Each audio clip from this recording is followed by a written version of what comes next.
Magandang araw po sa inyo. May ibabahagi lang sana akong kwento patungkol sa nangyari sa akin sa isang terminal. Jason ang pangalan ko. 32 na ako ngayon. Hiwalay ako sa asawa.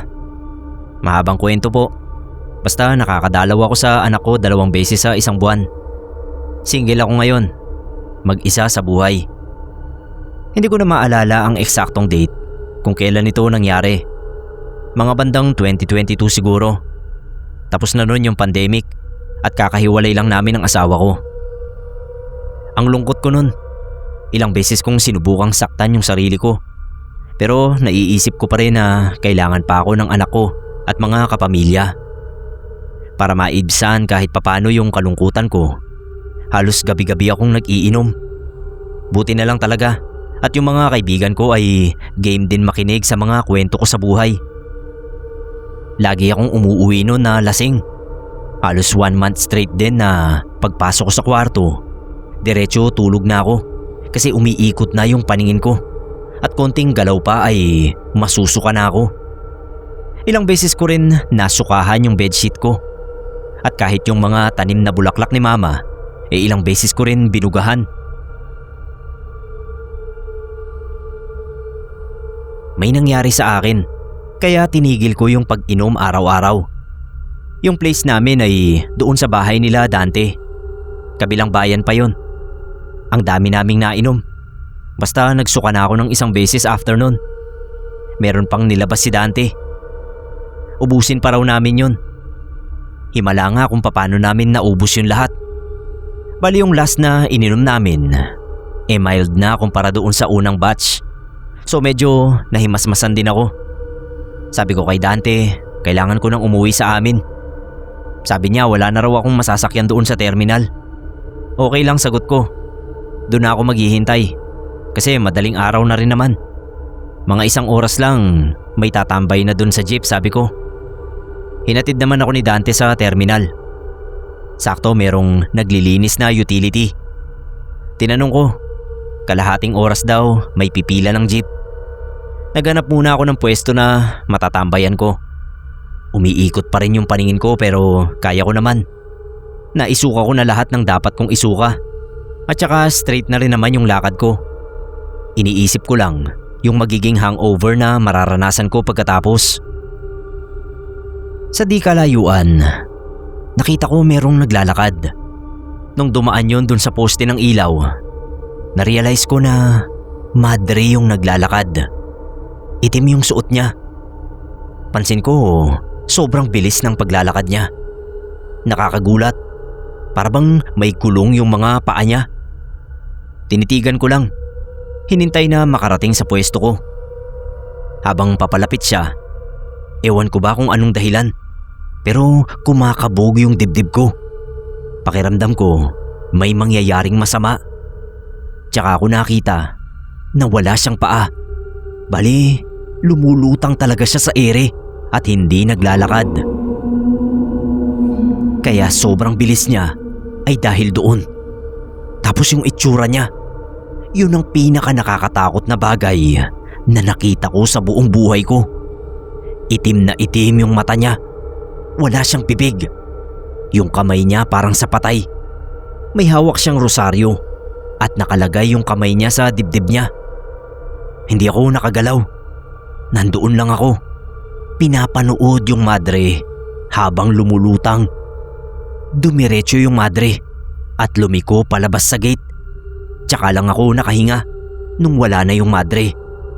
Naglakad ako papunta doon sa pilahan ng jeep. Dumating din yon sa wakas. Nung kinukuha ng driver yung bayad sa akin, sabi niya ang putla ko raw. Sabi ko na lang lasing kasi ako. Pero ang totoo, wala na yung tama ko. Takot na lang ang natira sa akin. Simula noon, iniwasan ko ng magpagabi. Inayos ko na rin ang buhay ko at nag-focus na lang sa trabaho ko.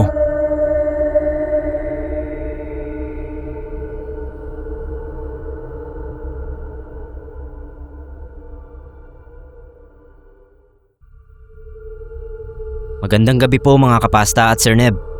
Ako nga pala si Benson. Sir Neb, hindi na ako magpapaligoy-ligoy pa. Straight to the kwento na ako. Ako kasi mismo yung nakaranas nito, kaya detalyado kong maikukuwento. Gwardiya ako sa isang terminal ng bus. Yung bus terminal, hindi yan nawawalan ng tao, kahit na gabi na. May mga pasaherong nakatambay dyan at naghihintay ng first trip. Siyempre bilang mga pasahero pa rin, buhay na buhay rin yung mga tindero.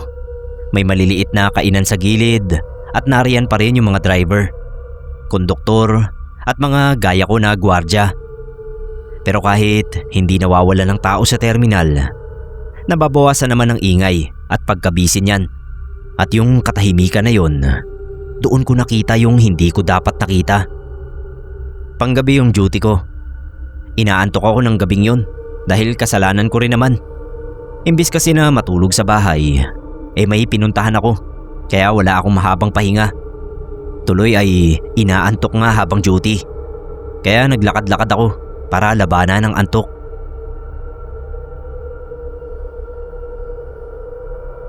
Ano ba naman at sa kalalakad ko, nakarating ako sa likuran ng ticketing office. Wala namang kapansin-pansin doon, maliban na lang noong may narinig akong kakaibang tunog. Dali-dali kong binuksan yung flashlight at tinutok sa pinanggagalingan ng eskandalosong tunog. Huling-huli sa akto, yung babae at lalaki na parehong nakababa ang pantalon. Sinita ko, "Hoy! Anong ginagawa niyo dyan?" Halos hindi sila magkanta-ugaga sa pagsusuot ng pantalon. May nakarinig sa akin, kaya nagsilapitan ng mga miron ng terminal. At talaga namang halos burahin na noong dalawa ang mukha nila.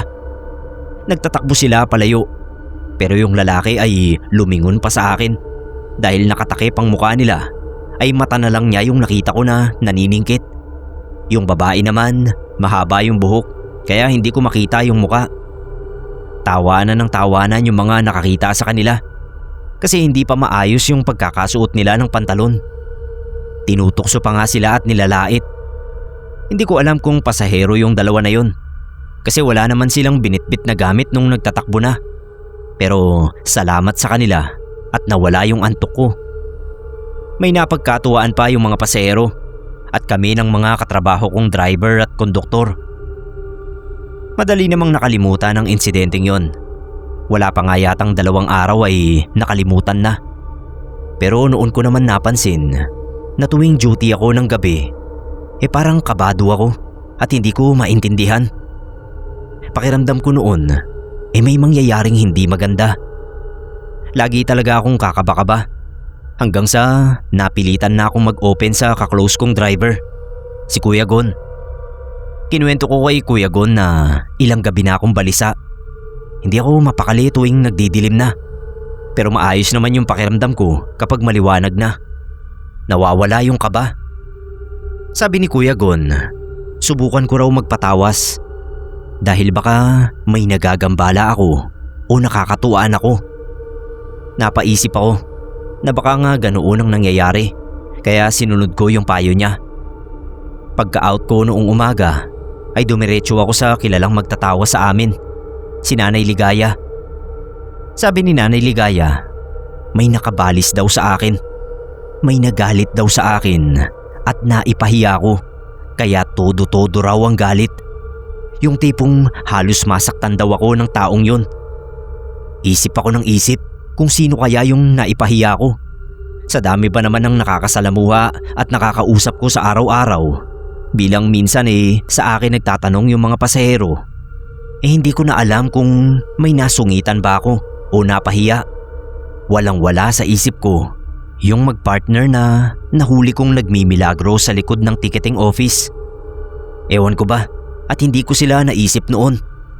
Kung pahiya at pahiya rin lang, grabing kahihiya ng inabot ng dalawang yun nang dahil sa akin. Yung tawas na sinunog ni Nanay Ligaya ay dinurog niya at hinaplos sa noo. Mga palad at sikmura ako. May binubulong siyang dasal habang pinapahid sa akin yung abo. Pagkatapos ay tapos na. Nagbigay lang ako ng 1 kilong bigas at 5 itlog kay nanay. Yon ay bilang donasyon. Tapos umuwi na ako sa amin. Nabanggit ko sa misis ko na nagpatawas muna ako bago umuwi. Nag-alala siya, kaya naglagay siya ng 1 pulang rosaryo na kinuha niya sa altar namin. Tapos nilagay yon sa maliit na ziplock. Sinamahan pa niya ng bawang at asin para daw pangontra sa balis. Bilang marami nga akong nakakaharap na tao. Nag-almusal muna ako, tapos ay natulog na.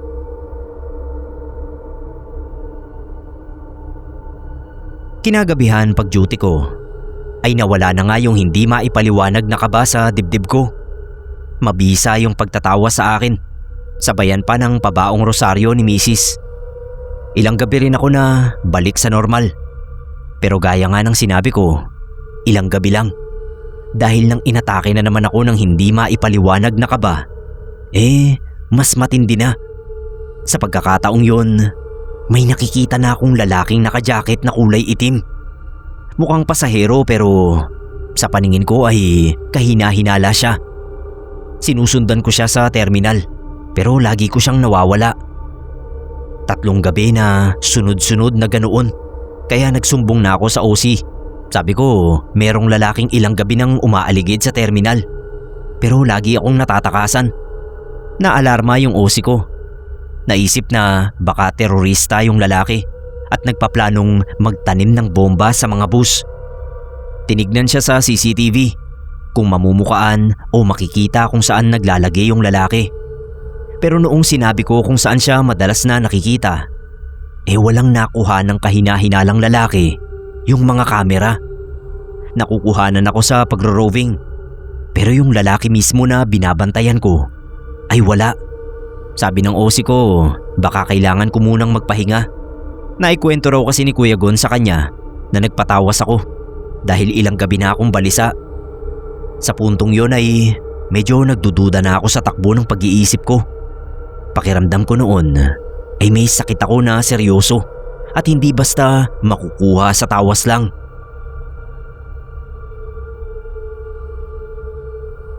Medyo lutang ako noon hanggang sa matapos ang shift ko. Noong pauwi na ako ay nakita ko na naman yung lalaking nakajacket. Nakatingin sa akin pero mata lang niya ang kita ko. Naisip ko na baka pagod lang ako. Kinusot ko yung mga mata ko at nang tignan ko uli yung lalaki ay laking gulat ko nang magkaharap na kami. Tutok na tutok sa akin yung mukha niya. Singkit ang mga mata niya. Pero pinalalaki niya yon habang nakatutok sa mukha ko. Sa gulat ko ay napaupo ako sa simento. Pero pag angat ko ng tingin ay wala na yung lalaki. Kinabahan ako at naisip kong magpunta uli kay Nanay Ligaya para magpatawas. Pero sa pagkakataong yun ay tinanggihan niya ako. Hindi raw niya kayang makipaglaban sa mangkukulam. Doon na ako natakot ng husto. Sino naman ang magpapakulam sa akin at bakit? May nirekomenda na albularyo si Nanay Ligaya. Mas kaya raw noon na makipaglaban sa mangkukulam. Kaya doon niya ako pinapunta. Long story short, nag-leave ako ng mga 4 na araw sa trabaho para makapagpagamot kay Nanay Rufing. Yung albularyo na sinasabi ni Nanay Ligaya. Doon ay hinalukay ni Nanay Rufing ang buong memorya ko para maalala ko kung sino ang posibleng may galit sa akin dahil naipahiya ko.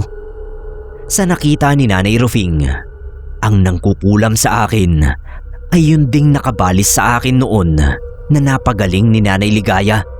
Gusto raw talagang baliwin ako noon kaya ayaw akong tantanan. Bandang huli ay naaalala ko nga yung magpartner na nahuli kong nagmimilagro. Doon ay naalala ko nga na tinitigan ako ng masama noong lalaki bago siya umalis. Bigla ko ring naalala na singkit yung mga mata niya, gaya ng mga mata ng lalaking halos tumutok na sa mukha ko. Hindi ako makapaniwala na siya ang nanggugulo sa akin, na para bang ako pa yung may mali. Sila tong nang eskandalo. Napabawi naman ni Nanay Rufing ang parusa sa akin noong lalaki. Pinakuan niya raw kasi yung 2 palad noon, kaya napilitang bawiin ang pagpaparusa sa akin. Ewan ko kung paano niya ginawa, basta sinaktan daw niya yon at binantaang lulumpuhin kung hindi ako pagagalingin. Pero hindi isang gamutan lang yon. 3 beses pa akong bumalik kay Nanay Rufing para mawala ng tuluyan yung saklob daw na nilagay sa ulo ko para kung ano-ano ang makita ko. Pero kahit nagpapagamot ako, ay balik trabaho rin ako. Maayos na rin naman kasi ang lagay ko at wala na akong nararamdamang kaba sa bawat duty. Hindi na rin nagpapakita sa akin yung lalaki. Kumbaga, kaya ako nagpapatuloy sa panggagamot para talaga masiguradong ligtas na ako. Mga 8 taon na rin ang mangyari ito. Sa BPO na ako na-assign ng agency ngayon. Pero kapag naaalala ko yung naranasan ko, namamangha pa rin ako. Nakakatawa kasi talaga yung mga tao. Kasalanan na nga nila ay sila pa yung may ganang magalit sa kapwa na ginagawa lang naman ang trabaho.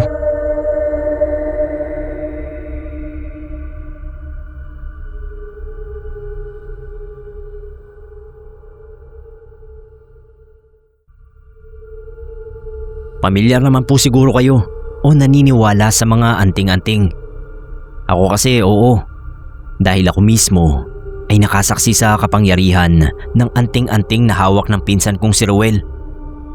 Dating kriminal yung pinsan kong si Ruel. Nasangkot siya sa napakaraming krimen noong kabataan. Paano ba naman kasi? Ulila. Bata pa lang siya ay wala ng mga magulang. Nasasaway sa mga gawain niya. Kaya ayun, lumaking suwail. Kahit nga si mama at lola ay sinasagot ni Ruel. Kung meron man nakakapagsabi kay Ruel, ay ako yun. Close kasi kami at nakikinig siya sa akin kapag pinagsasabihan ko. Kapag nalalasing itong si Ruel, ay hindi maawat ng mga kabarkada niya.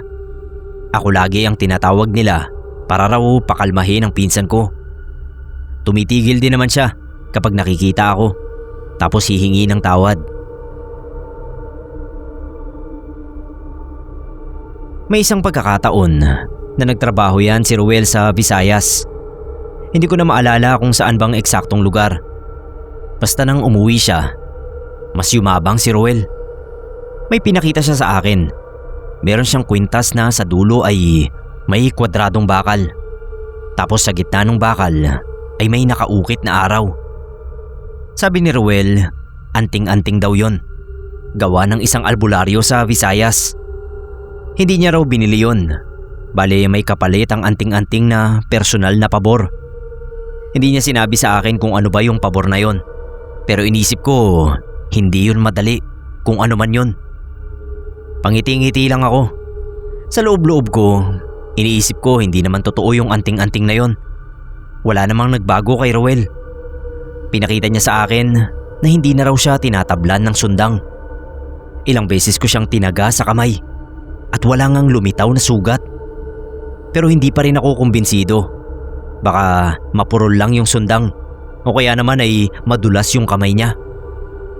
Inutusan kami ni Lola na pumunta raw kami sa kabilang bayan at may pinakuha sa amin na titulo ng lupa. Nakausap niya na yung may-ari sa cellphone. Bali ang mangyayari ay ibibigay na lang niya sa amin yung titulo. Kinausap ako ni Lola.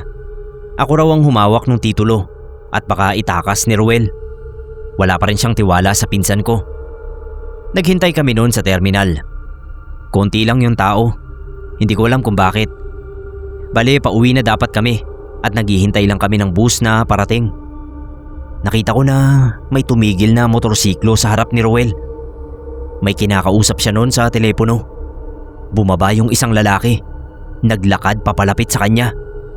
Umurong talaga yung hangin sa dibdib ko nang makita ko na may baril yung lalaki. Tinutok niya sa ulo ni Ruel. Sakto namang lumingon si Ruel. 3 putok ang narinig ko. Diretso sa ulo. Sabay tumakbo yung lalaki at sumakay uli sa motor. Pagtingin ko kay Ruel, wala man lang siyang sugat o galos sa katawan. Yung 3 putok ng bala para bang umiwas sa mukha niya at tumama sa sahig. Nilapitan ko agad siya. Kinapakapa ko yung katawan niya. Hindi raw siya tinamaan. Tapos inangat niya yung anting-anting niya sa liig. Pinakita niya sa akin na para bang kumikinang yung araw na nakaukit dun. Dahil sa nangyaring yun ay naniwala na nga ako sa mga anting-anting. Nalaman namin na dati palang kalaban ni Ruel sa gang yung dalawang lalaki na nagpaputok. Bale si Rowel pala ang dahilan kung bakit nakulong yung isa doon. At nang makalaya, gumanti sila. Kaso palpak dahil sa epekto ng anting-anting.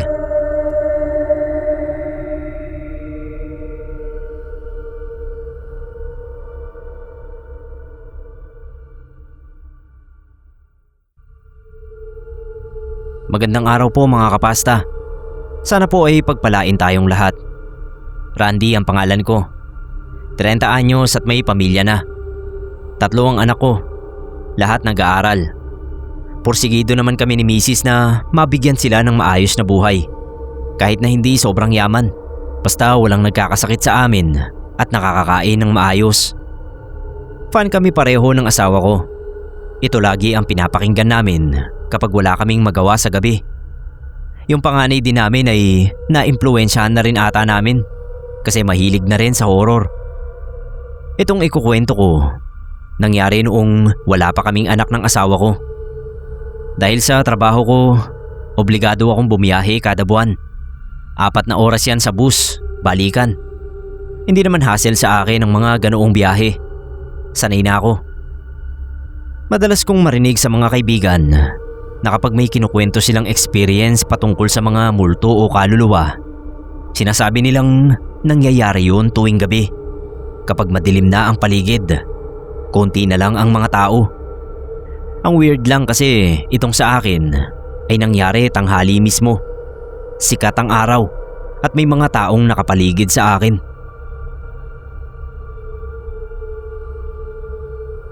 Pagpasok ko sa terminal, pauwi na ako noon. Naghanap ako ng karinderya na pwedeng makainan.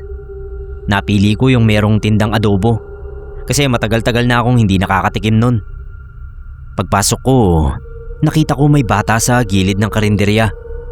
Nakatitig sa akin. Ang sama ng tingin niya. Mapagkakamalan ko sanang pulubi pero maayos naman yung itsura.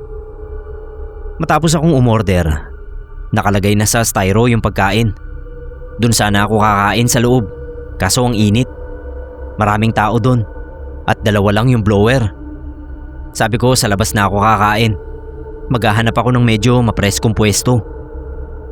Sa gilid ng office kung saan pwedeng umorder ng ticket, merong bangko. Yung pwesto na yon ay dinadaanan din ng hangin. Doon ako umupo at saka ko nilantakan yung binili kong adobo. Nangangalahati na ako sa pagkain nang makita ko na katabi ko na yung bata. Hindi ko man lang siya nakitang naglakad. Basta lumitaw lang siya doon. Ang sama pa rin ang titig sa akin. Nagpasya ako na kausapin yung bata. Tinanong ko kung nasaan yung mga magulang niya. Umiling-iling lang siya. Tinanong ko rin kung gutom ba siya. Oo raw. Hinati ko yung kanin at ulam sa styro. Pinutol ko rin yung takip at doon yun nilagay. Tapos binigay ko doon sa bata. Ito ang sumunod na nangyari. Pangako, hindi ako nagsisinungaling. Ngumiti sa akin yung bata for the first time. Hinawakan niya yung styro at tumayo. Akala ko kung anong gagawin. Biglang nagsalita yung bata. Nagpasalamat. Sabay, nawala siya bigla. Hindi siya yung parang usok na unti-unti lang naglaho. Bigla lang talaga na wala na siya doon. Nahulog yung pagkain sa sahig. Ako naman, laglag ang panga sa nakita ko. Imposible yon. Multo sa tanghaling tapat, kung kailan maliwanag na maliwanag. 12:00 ang biyahe ko nung araw na yon. Ginugol ko ang natitirang oras sa pagtatanong-tanong doon sa mga tao na nasa terminal lagi. Kwento nila, meron daw talagang bata doon na naiwan ng pamilya nila. Ilang linggo din daw ito na palaboy-laboy doon sa terminal. Pero hindi na bumalik ang mga magulang niya. Namatay daw sa gutom yung bata. Wala man lang umampon o kaya nag-report sa pulis. Simula noon, lagi na raw nagmumulto yung bata sa mga pasahero. Kahit umaga pa, humihingi siya ng pagkain at nagpapasalamat kapag nabigyan. Hindi naman daw ito nananakit, sabi nila. Bago ako sumakay ng bus nung hapon na yon, ay nagsindi muna ako ng kandila para doon sa bata at pinagdasal ko na rin na sana ay matahimik na ang kaluluwa niya.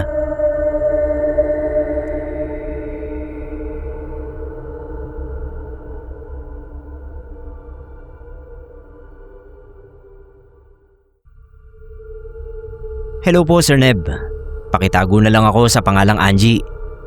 May ikukwento lang akong horror story na naranasan ko mismo sa isang jeepney terminal. Ito yung time na nag-meet kami ng online boyfriend ko noon. Natawagin na lang nating Neil. Isang jeepney driver si Neil sa Cavite at ako naman ay isang crew sa isang burger stand sa Laguna. Nagkita kami ni Neil dahil dinayo niya ako sa Laguna at dinala sa kanila sa Cavite. Bale 2 days ako roon sa kanila. Tapos the day bago ako umuwi sa Laguna ay naisip naming sulitin ng mga oras na magkasama kami. Sumama ako sa kanya sa terminal at doon natulog.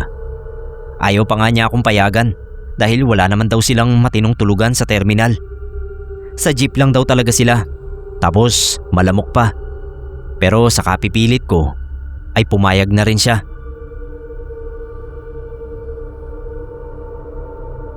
Nakikipagkwentuhan kami sa mga kapwa niya driver na nakatambay sa terminal.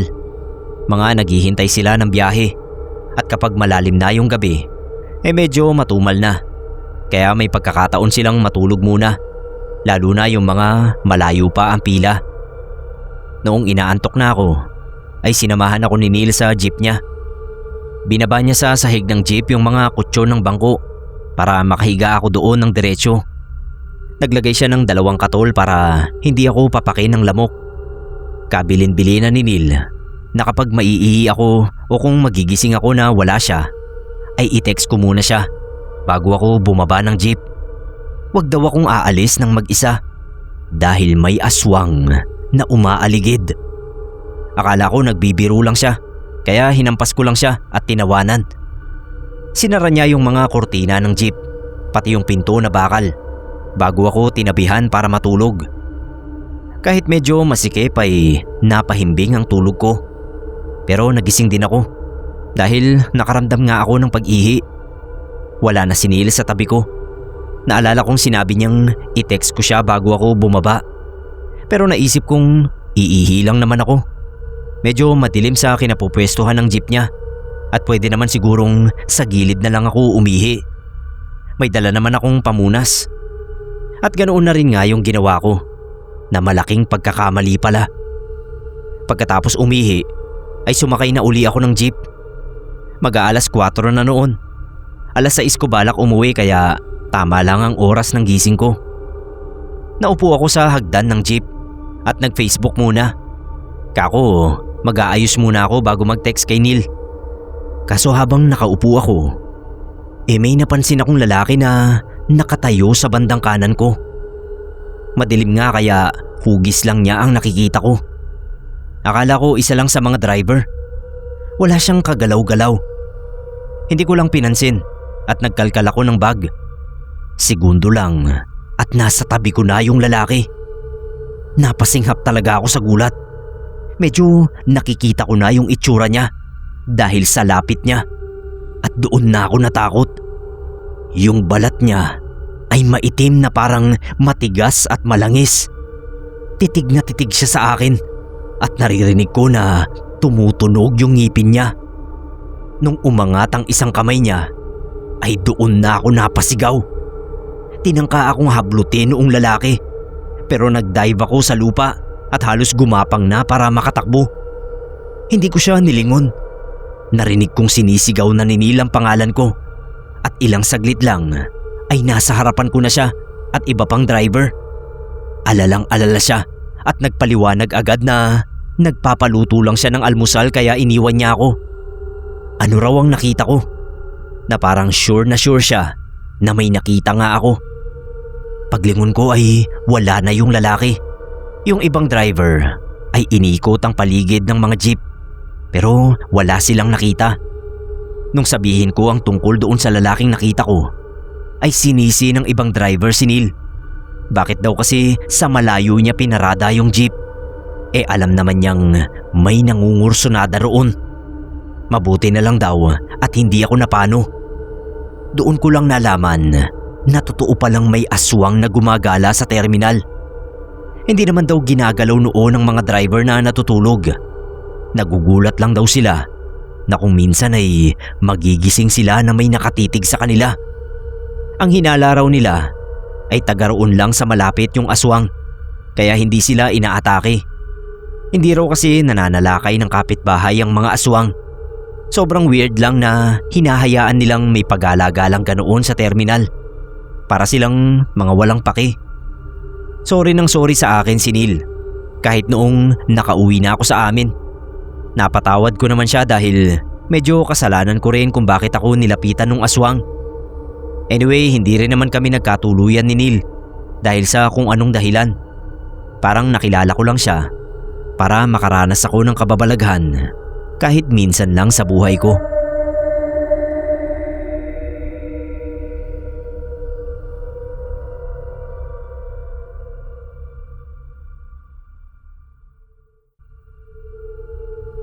Kwento ito ng kakilala ko, si Andy. Empleyado si Andy sa terminal. All around ang trabaho niya. Minsan janitor, minsan naman tumutulong siya sa pag-oorganisa ng pila ng jeep. Kung ano lang daw ang sabihin ng boss niya, yun ang trabaho niya. Ayon kay Andy, marami na raw siyang naranasang kababalaghan sa buhay. Pero itong nangyari sa kanya sa terminal ang hindi niya malilimutan.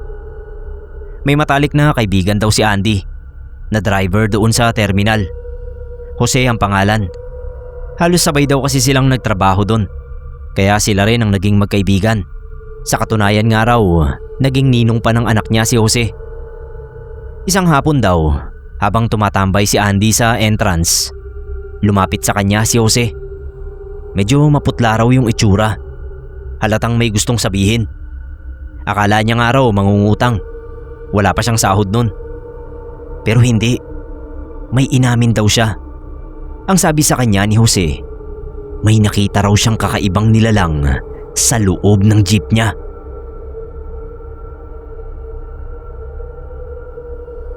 Madalas niya raw itong makita kapag walang ibang tao. Kapag mag-isa lang siya. Oras daw na sumilip siya sa rearview mirror ay makikita niya itong lalaki na nakaitim. Malabo raw ang mukha nito at halatang pinagmamasdan din siya habang nagmamaneho. Ilang linggo niya raw na nakikita yung lalaki. Tapos bigla na lang nawawala oras na tumigil siya. O kaya kapag may pumasok na pasahero. Tinanong siya ni Jose kung anong ibig sabihin nun. Hindi rin alam ni Andy kasi first time din niya na makarinig ng ganoong kwento. Suwestyon niya, ipabindisyon ni Jose yung jeepney niya sa simbahan. Tumangulang ito pero hindi naman ginawa. Masyado raw busy si Jose para magkaroon ng oras na dalhin yung sasakyan sa simbahan. Isang gabi, medyo maliwanag ang buwan. 8:00 na raw nakauwi si Andy. Naglalakad siya palabas ng terminal nang madaanan niya yung jeep ni Jose. Doon niya kasi ito iniiwan. Total malapit lang naman ang bahay niya sa terminal. Lalampas na raw sana si Andy sa jeep ni Jose nang makita niya na merong nakasakay. Lumapit siya para tignan. Baka si Jose na naman kasi yun. Lasing na naman at hindi na nakauwi sa kanila. Pero hindi.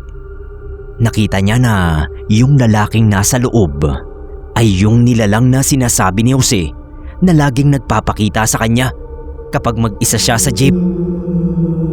Nangilabot daw noon si Andy. Tama si Jose. Wala raw mukha yung lalaki.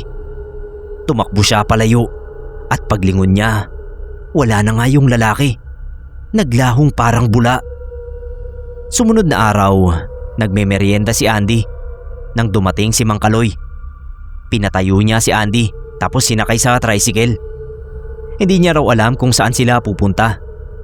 Nadatnan nila sa gitna ng kalsada yung isang jeepney na halos mayupi sa gitna sa tindi ng pagkakadisgrasya.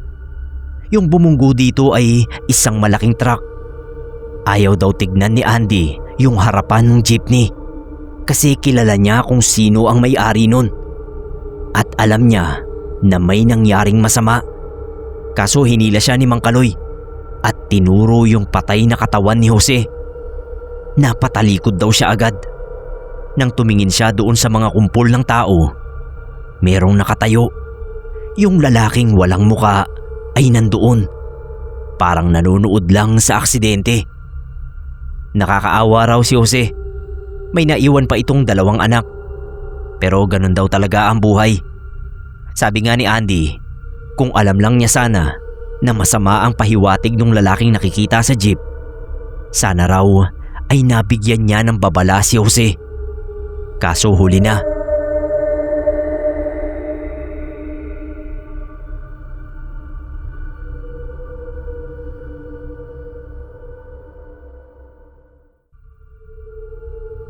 Matagal na itong nangyari. Ngayon ko lang kasi na-discover ang channel nyo. Kaya ngayon ko lang din mapapasa. Jeremy po ang pangalan ko. Isa akong bus driver. 18 years ko na itong trabaho. Sa tagal ko sa ganitong larangan, ay marami na rin akong experience na nakakatakot. Na-hold up na ako, na-aksidente, at may isang beses pa na muntik nang masunog yung bus na dinadrive ko. Kung kababalaghan naman, marami rin. Yung ruta na araw-araw naming dinadaanan ay malaking kahabaan ng kalsada na puro nga puno at gubat ang gilid. Kapag gabi kami dumadaan dun, sigurado na may nakikita kang naglalakad sa gilid ng daan. Minsan kaluluwa na naligaw, nadisgrasya, o kung minsan mamalasin ka naman, baka makakita ka pa ng aswang. Sanayan na lang. Hindi rin naman ako matatakotin. Tanggap ko na parte na yun ng pagiging bus driver sa gabi. Itong kwento ko ngayon ay nangyari sa lumang terminal namin. Sa ngayon, dinimolish na yung terminal na yon. 2017 yon. Bale, nagsisimula pa lang sila na gumawa ng panibagong terminal. Hindi pa lumilipat. Yung lumang terminal, may malaking bakanting lote na sobrang taas ng mga damo. Hindi yun pag-aari ng terminal. Ang sabi nila, politiko raw ang totoong may-ari nun. Kaso ayaw galawin kasi nagkaproblema ata sa papeles. Paminsan-minsan ay sa terminal kami tumatambay, lalo na kapag naghihintay kami ng schedule kung kailan ka makakabiyahe. Gabi na yon. Siguro mga 10:00 na.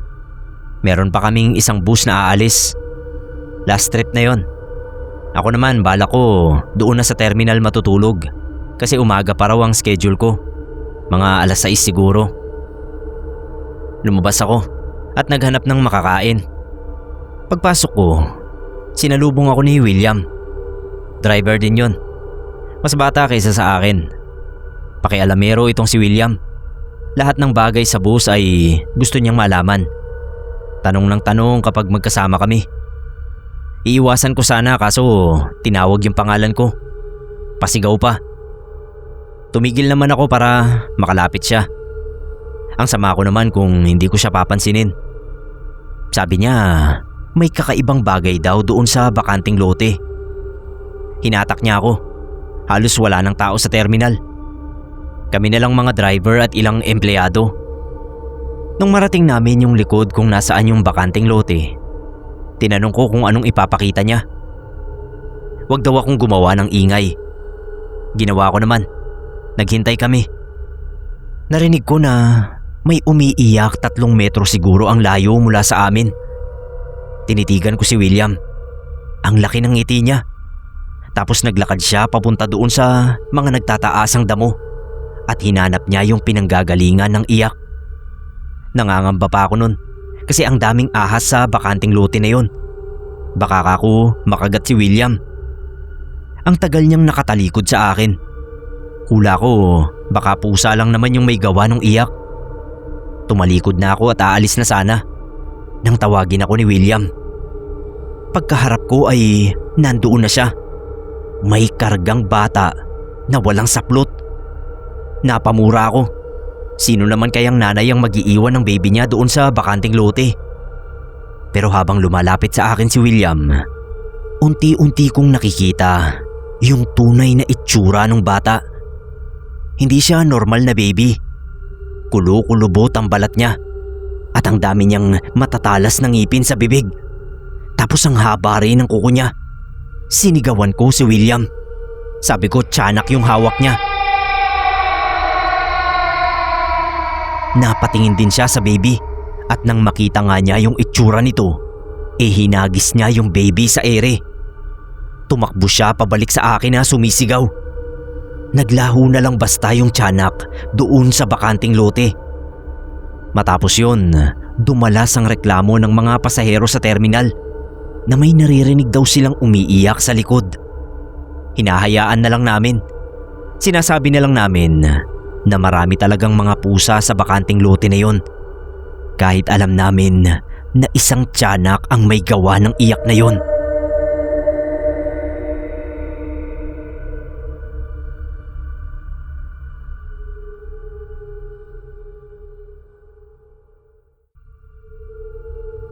Driver si Lolo sa buong buhay niya. Mula raw 16 years old hanggang tumanda, ayun ang naging trabaho niya.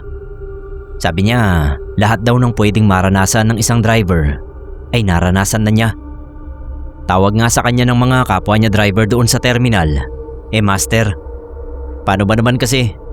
Kung meron ka raw katanungan tungkol sa jeep o kaya sa kalsada, kay Lolo mo raw ito itatanong at paniguradong may maganda siyang isasagot sa'yo na makakatulong sigurado.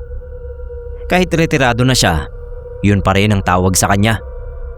Ako mismo ang nagtanong kung meron ba siyang nakakatakot na karanasan na pwede kong ipasa dito sa channel nyo. Meron daw. Marami. Ito yung una niyang kinuwento sa akin. Ito raw kasi yung first time niyang makakita ng isang aswang.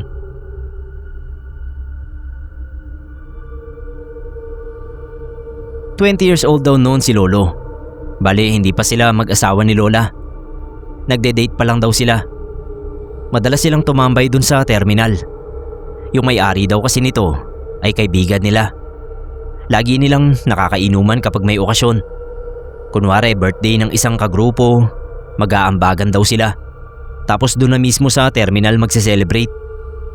Meron kasi silang office dun. At sa loob mismo ng office, nangyayari yung inuman. Natatandaan nga raw ni Lolo, ilang beses din siyang nag-celebrate sa office na yon. Noong panahon din na yon, usap-usapan daw sa bayan yung tungkol sa gumagalang mga lumilipad na nilalang. Ang sabi aswang. Wala pa naman itong nabibiktimang tao, pero kalabaw at kambing, marami. Madalas daw maabutan ng mga magsasaka na yung mga kalabaw na ginagamit nila sa bukid wala ng mga bituka at lamang loob. Yung iba nakatali pa raw sa puno nang biktimahin ng aswang. Nagbigay na ng babala yung mga kapitan ng barangay na wag na raw gumala-gala pa sa gabi kasi baka tao naman ang biktimahin. Sakto na birthday nung baguhan sa kanila, si June. Ambagan uli. Matapos ang last trip ay nagkumpulan na sila doon sa opisina. Luto na raw yung pulutan. Kalagitnaan ng kasiyahan, nakaramdam daw ng ihi si Lolo. Yung banyo sa loob ng office, merong gumagamit. Tapos may nakapila pang isa. Ang ginawa ni Lolo, doon siya sa labas umihi. Sinadya niya pa raw yung gilid ng karinderya. Medyo malayo. Alangan naman kasing basta na lang siyang umihi sa harap ng tindahan doon. Nung matapos, tumingin-tingin daw siya sa paligid. Bigla raw kasing umihip ng kakaiba yung hangin. Parang may gumalaw sa kung saan. Naamoy daw niya yung sobrang bahong amoy. Paglingon niya, merong dalawang lalaki na naglalakad papalapit sa kanya. Una niyang naisip, baka naliligaw. Gusto atang magtanong ng direksyon. Kaso nakita niya na walang saplot sa paa yung dalawang lalaki.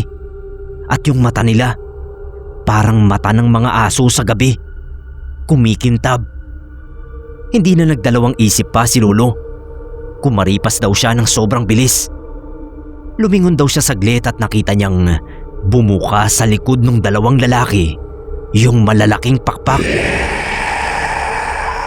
Mas bumaho raw ang hangin. Buti na lang daw talaga at nung panahon na yun, mabilis tumakbo si Lolo. Pambato raw siya noon sa athletics. Alam niya hinahabol siya nung 2 aswang sa likod niya. Nakarating naman siya sa opisina ng ligtas. Sinara niya yung pinto at nilak. Tsaka siya nagkwento doon sa mga kainuman niya. Lahat sila sumilip doon sa labas. Nakita nilang naglalakad-lakad sa harap ng opisina yung 2. Parang hinahanap kung may mapapasukan sila. Naubos pa rin naman daw nila yung alak. Pero walang umuwi nung gabing yun. Lahat sila naghintay na mag-umaga.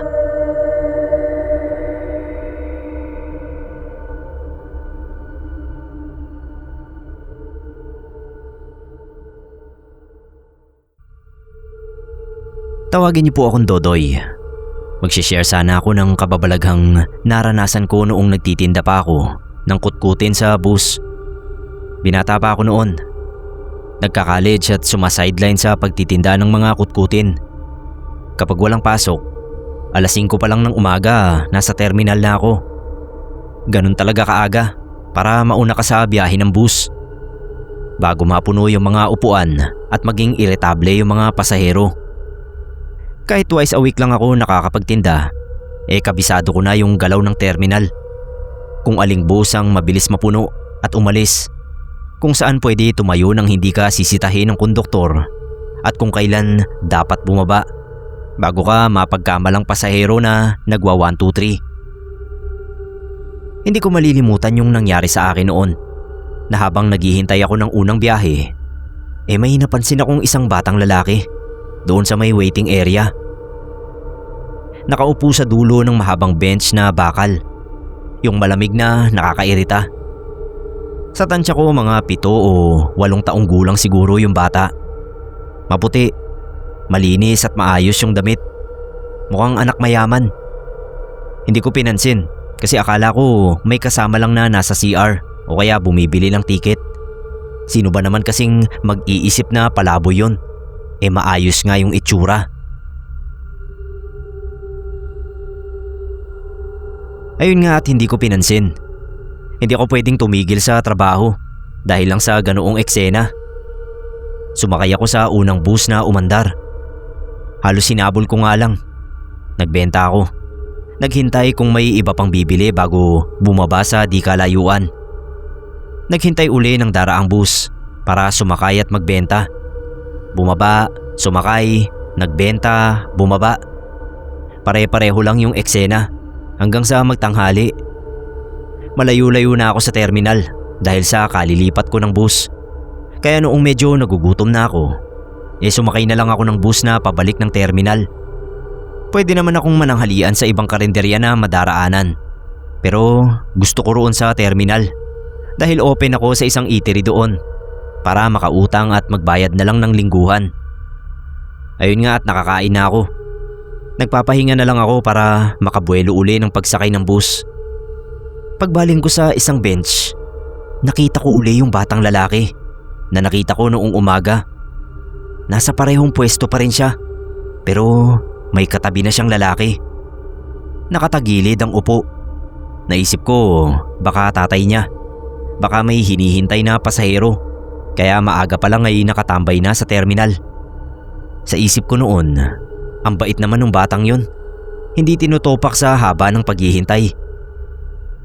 Noong pakiramdam ko ay sapat na yung pahinga ko, balik trabaho na uli. Paulit-ulit lang na pagsakay at pagbaba ng bus hanggang sa tinamad na ako. Papadilim na kasi at siksika na. Sa mga ganoong pagkakataon talaga, masarap magbenta dahil siguradong maraming bibili. Kaso yun din yung oras na iritable yung mga tao dahil sa pagod sa maghapong trabaho. Kako, uuwi na ako. Bumaba na ako ng terminal para makapaglakad na pauwi. Pwede pa akong magtinda habang naglalakad. At doon ko uli nakita yung bata sa bench. Mag-isa na naman. Doon na ako nag-alala. Walang matinong tao na mag-iiwan ng bata sa terminal ng buong maghapon. Sa isip ko, baka niligaw yun o napahiwalay sa mga kasama. Lumapit na ako para magtanong. "Totoy," sabi ko habang papalapit, "Nasaan yung kasama mo?" Ni hindi tumingin sa akin yung bata. Pero bago ako makalapit ng tuluyan, ay may dumaan sa harapan ko. 2 babaeng maraming dala. Segundo lang yun. Pero paglampas nila, wala na yung bata sa bench. Napakurap ako at tinignan kung saan maaaring nagpunta yung bata. Wala. Tumakbo man yun ay makikita ko pa rin dahil wala naman siyang matataguan ng ganoon kabilis. "Nasaan yung bata rito?" Tanong ko sa guard na kalalabas lang ng CR. Umiling siya. "Anong bata? Wala naman akong napapansing bata dyan ah. Kaninang umaga pa nakaupo rito. Naiwan yata ng mga magulang. Katabi nun yung tatay niya kanina." Umiling ulit yung gwardya at tinakot pa ako. Baka raw may nagmumulto sa akin. Pinagtanong ko sa tindera ng kape, sa serbidora sa suki kong eatery, pati yung kahera sa ticket booth. Pare-pareho ang sagot. Wala raw batang nakaupo roon buong araw. Kung meron man daw ay maaga pa lang ay alerto na ang buong terminal para sa nawawalang bata. Nanginig na yung mga kamay ko. Doon ko naisip na mukhang tama nga yung CQ. Minumulto nga ako. Pero kung bakit ay hindi ko alam. Yun ang una at huling beses na nakakita ako ng multo na napakalinaw. Parang totoong bata talaga.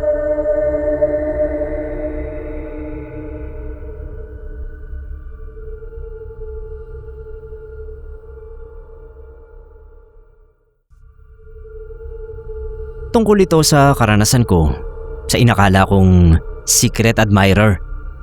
Sir Neb, ako nga pala si Talia. 38 years old at residente ng Tugatog, Malabon.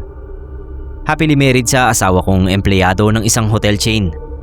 May 4 na magaganda at gwapong anak at kontento bilang isang stay-at-home mom na sumasideline sa sari-sari store ko at maliit na crafting business. Pero bago ko nakamit ang kinapupwestuhan ko ngayon, nagkaroon muna ako ng ira sa buhay ko na kinakahiya ko dahil yun ang punot dulo ng horror kong karanasan. Dalaga pa ako noon, mga 17 o 18 years old. That time ay magka-college ako sa Maynila at monthly ay umuuwi sa amin sa Pangasinan. Ang layo naman kasi ng Pangasinan, tapos yung pamasahe ay halos baon ko na ng 2 araw.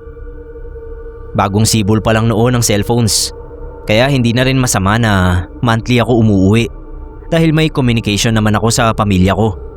Through phone ko naging boyfriend yung crush ko noong high school na tawagin na lang nating Jake. Classmate ko siya at hindi niya alam na crush ko siya. Pero nung magka-college na kami at lalayo na ako, ay naglakas loob ako na kunin ang number niya at binigay naman niya. Doon kami nagsimulang maging textmates hanggang eventually ay naging kami na. Sa State University nag-aral si Jake, kaya LDR kami. Akala ko normal ang relasyon namin hanggang sa isang beses na umuwi ako ay may nakita akong sobrang gwapong lalaki. Papasok pa lang ng terminal ang sinasakyan kong bus ay nakita ko na agad yung lalaki. Nasa window seat kasi ako, kaya kitang-kita ko na nakatingin siya sa bus na sinasakyan ko. Nagtama yung mga mata namin. Siyempre umiwas agad ako. Tapos noong pababa na ako ay nakita ko siya uli. Nakatitig na talaga sa akin. Tapos nginitian niya ako. Kilig na kilig ako noon kasi talagang ang gwapo niya. Kaso noong nakababa na ako ay hindi ko na siya nakita. Medyo dismayado pero kinalimutan ko na lang yun. Nung sumunod na buwan na umuwi ako, ay nakita ko na naman sa terminal yung poging lalaki. Kumabog talaga yung dibdib ko kasi nagkatitigan na naman kami. Pero pagbaba ko ay wala na uli siya. Hanggang sa 3 beses ay nakita ko na naman siya sa terminal. Kaya lang ay hindi ko na naman nalapitan o nakausap. Nagsimula na akong ma-excite na umuwi.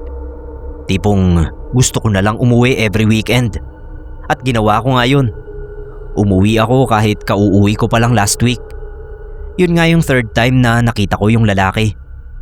Nakita ko nga uli siya at sa wakas, nalapitan at nakausap ko na siya.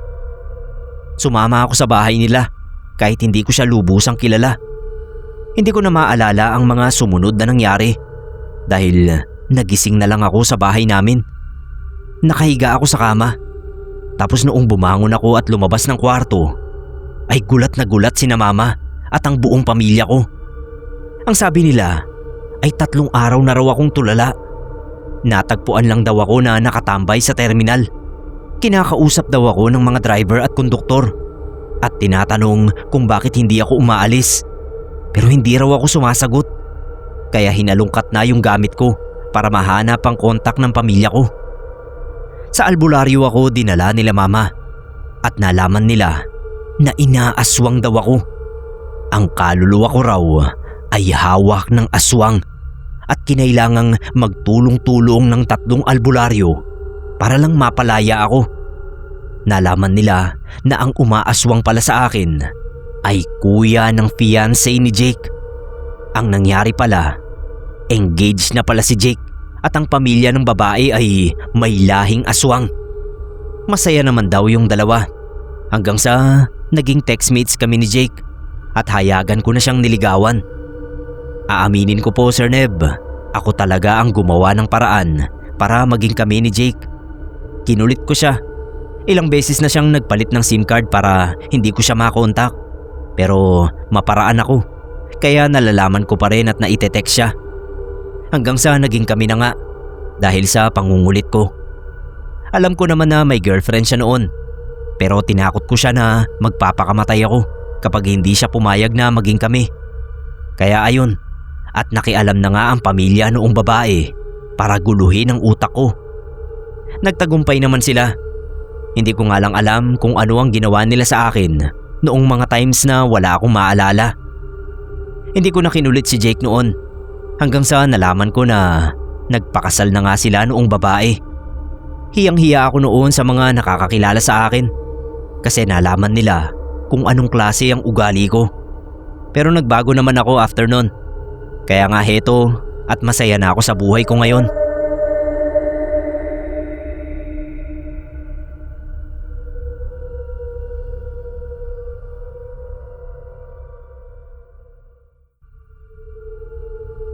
Magandang umaga po sa inyong lahat. Bago ko ikwento ito, ay sasamantalahin ko na ang pagkakataon para sabihing fan ako ng mga videos nyo. Sana magtuloy-tuloy pa kayo para mas marami pa akong story na mapakinggan. Ito po ang ambag ko sa inyong channel Sir Neb. Melissa ang pangalan ko, 28, Tubong Zambales. Meron akong boyfriend, siya ang pangalan niya. Almost 10 years na rin kaming magkasintahan. College kami noong maging kami. Madalas kaming mag-away ni Sean, pero hindi pa naman kami umabot sa hiwalayan. Last year lang, naisipan naming umuwi sa Bicol. Nandoon kasi karamihan yung mga relatives ko. At nalaman ko na meron din palang mga kamag-anak si Sean sa Camarines Sur. Nag-commute lang kami, sakay ng bus. Sa biyahe namin, nagsuka si Sean. Nakakatawa nga eh. Meron pala siyang motion sickness na noon ko lang nalaman after ng 1 dekada naming pagsasama.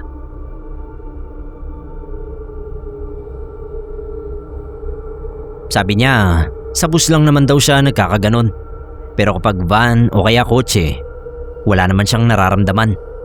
Kaya rin hindi ko nalaman kasi laging kotse yung sinasakyan namin.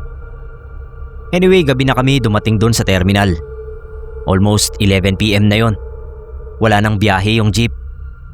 Sabi ni Sean, maglakad-lakad daw muna kami at maghanap ng convenience store kasi gutom na siya. Nakakapanibago sa amin na halos walang tao sa kalsada. Doon kasi sa pinanggalingan naming lugar, ganong oras matao pa sa labas. Naghahanap kami ng pwedeng mapagtanungan. Kaso wala. Hindi pa naman kami pamilyar sa lugar. Ang hina rin ng signal ng data. Hindi makagamit ng Google Maps. Nagpaikot-ikot lang kami. Tapos bumalik din kami sa terminal. Pagtsatsagaan na lang daw ni Sean yung dala naming candy. Pagpasok namin sa terminal, merong nakatayo sa gilid ng sasakyan. Babae siya. Mahaba kasi yung buhok. Pero bukod doon ay hindi namin makita yung itsura niya kasi nga madilim. Nagpatuloy lang kami ni Sean sa paglalakad. Nung malapit na kami sa babae, lumingon sa amin. Ang gulo pala ng buhok niya. Tapos yung itsura niya, ang gulo rin. Galit na galit yung ekspresyon na mayroon siya. Kung hindi ko siguro kasama si Sean, baka tumakbo na ako. Pero alam ko naman na poprotektahan ako ni Sean in case na sumugod yung babae. Napakapit ako sa balikat niya. Sabi niya wag daw naming tignan, baka baliw. Iniwas ko na yung mata ko. Nung nakalampas na kami, ay medyo nakahinga na ako ng maluwag. Akala ko tapos na, pero hindi pala. Narinig namin ni Sean yung kung anong tunog galing sa likod. Paglingon namin, nakahawak yung babae sa jeepney. Nanginginig yung jeep, para bang cellphone na nagva-vibrate. Ang pagkakaiba lang siguro, sa laki ng jeep na yon ay ramdam namin sa lupa yung panginginig nun. Unti-unti ring umaangat yung buhok ng babae. Hindi namin alam ni Sean kung anong gagawin. Pareho kaming tutok na tutok sa ginagawa ng babae. Natauhan lang kami nung may narinig kaming sigaw. Paglingon namin, isang lalaki na tumatakbo. Nilapitan niya kami. Tapos sinamahan sa maliit na upuan malapit dun sa pila ng mga jeepney. Sabi niya baliw na mangkukulam daw yung nakita namin. Si Aling Tessie daw yun. Bali kilalang mangkukulam sa lugar nila si Tessie. Kaso kapag gabi ay naglilibot daw ito sa buong bayan nila na parang baliw. Kaya din takot ang mga tao na lumabas kapag ganoong oras na. Dahil kay Aling Tessie. Ang mas mabuti raw na gawin kapag nakasalubong mo ito ay umiwas na lang. Tinulungan kami nung lalaki. Driver pala siya ng jeep at doon sa terminal natutulog. Sa kanya na kami sumakay kinaumagahan.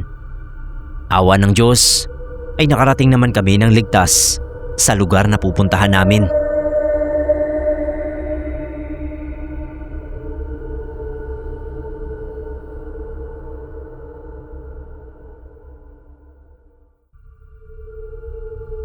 Tawagin niyo po ako sa pangalang Danny. May naalala po akong isa sa mga naging karanasan ko sa terminal namin sa probinsya. Ako yung tipo ng tao na labasin o yung nagtataglay ng sinasabi nilang third eye. Nung maliit pa ako, mga 6 or 7 siguro, nagsimula akong makakita ng multo sa bahay ng lola ko, nanay ng mama ko, si Lola Patrice. Natakot talaga ako nun.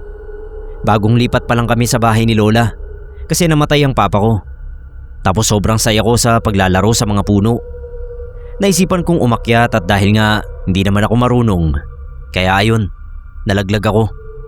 Sa paglaglag ko mula sa puno, doon nabuksan yung third eye ko. Sa loob ng bahay ng Lola Patrice ko, doon ako unang nakakita ng multo. Nasa bintana, isang babaeng hindi pa masyadong matanda, nakasuot ng lumang kasuotan ng mga babae. Nakatingin sa akin, kaya tumakbo ako sa mama ko at umiyak ng umiyak. Mula noon, lagi na akong nakakakita ng multo. Naranasan kong lagnatin at muntik pang mawala sa sarili. Pero unti-unti, sa tulong na rin ng lola ko, ay nakasanayan ko rin.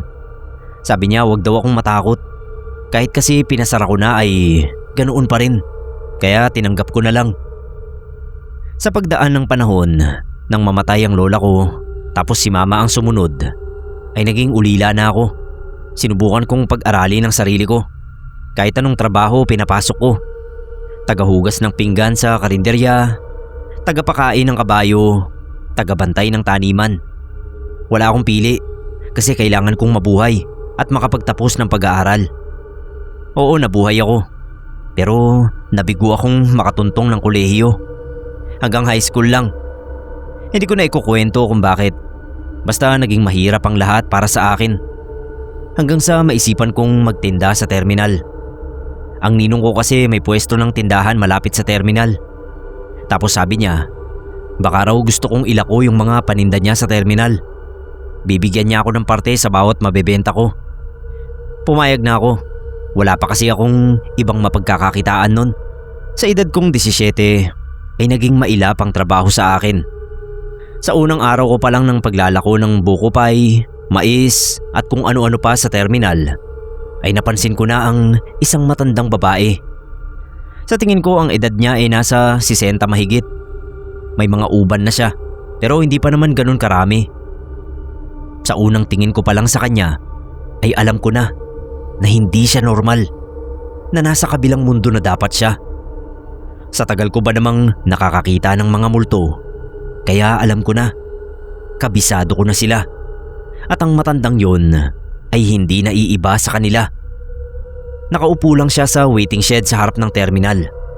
Patingin-tingin lang ako sa kanya habang abala ko sa pagtitinda. Siya naman ay diretso lang ang tingin. Hindi pa niya ako napapansin. Para bang meron siyang hinihintay doon. Bukod sa kanya ay wala naman akong ibang nakikitang multo sa terminal. Sabi ko baka napadaan lang siya. Baka bukas wala na. Kaso pagbalik ko sa terminal kinabukasan ay nandoon pa rin siya. At hindi lang isang oras o dalawa, kundi maghapon siyang nakaupo roon. Tayuan at upuan na siya roon ng mga pasahero. Wala siyang tinag. Walang pakialam. Nagtataka ako sa kanya kasi kakaiba siya sa mga multong nakita ko. Karaniwan kasi ang mga multong nakikita ko ay hindi nakapirme sa isang pwesto. Halimbawa, yung lalaking namatay sa aksidente sa motor. Nakita ko mismo sa pinangyarihan ng aksidente. Pero kinabukasan ay wala na siya roon. Isa pa yung multo sa abandonadong gusali na nadadaanan ko. Nakatayo lang sa ikalawang palapag pero hindi siya laging nandoon. Pero yung matandang babae, nananatili lang siya na nakaupo sa waiting shed. Kung sino siya at ano ang iniisip niya ay hindi ko alam. Nakakakita lang naman ako ng mga multo pero wala talaga akong alam noon tungkol sa kanila.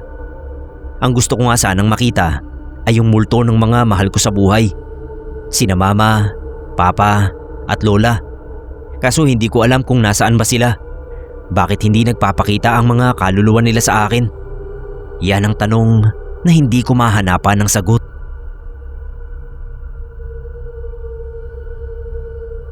Ayoko talagang pansinin yung matandang babae. Gusto ko siyang ituring na karaniwang multo lang doon. Kaya lang napapaisip ako kung sino ba talaga siya at ano ang pinagdaraanan ng kaluluwa niya. Hindi ko alam kung may kakayahan akong kumausap ng kaluluwa at hindi ko rin alam kung ano ang nagtulak sa akin para maupo sa tabi niya. Tinitignan ko kung mapapansin niya ako. Hindi naman niya ako tinignan. Diretso pa rin ang tingin niya. Tumikim ako. Testing kung titingin siya sa akin. Hindi pa rin siya natinag.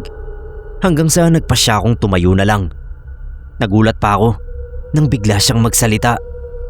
Hindi naman sa natatakot ako. Pero noon lang kasi ako nakarinig ng multong nagsalita. Alam ko na yun naman ang inaasahan ko. Na makausap sana siya at mausisa kung anong ginagawa niya roon ng ilang araw na. Pero hindi pa rin maiwasang kabahan, matakot at panindigan ng balahibo. Ako pa ang tinanong niya, ano raw ang kailangan ko? Dahil nagugulat pa ako kaya hindi agad ako nakapagsalita. Sabi niya maupo raw ako at huwag matakot sa kanya. Alam daw niya na ilang araw ko na siyang inoobserbahan. Kung ganun, nakikita na pala niya akong patingin-tingin sa kanya. Ako naman ay dahan-dahan nga na naupo.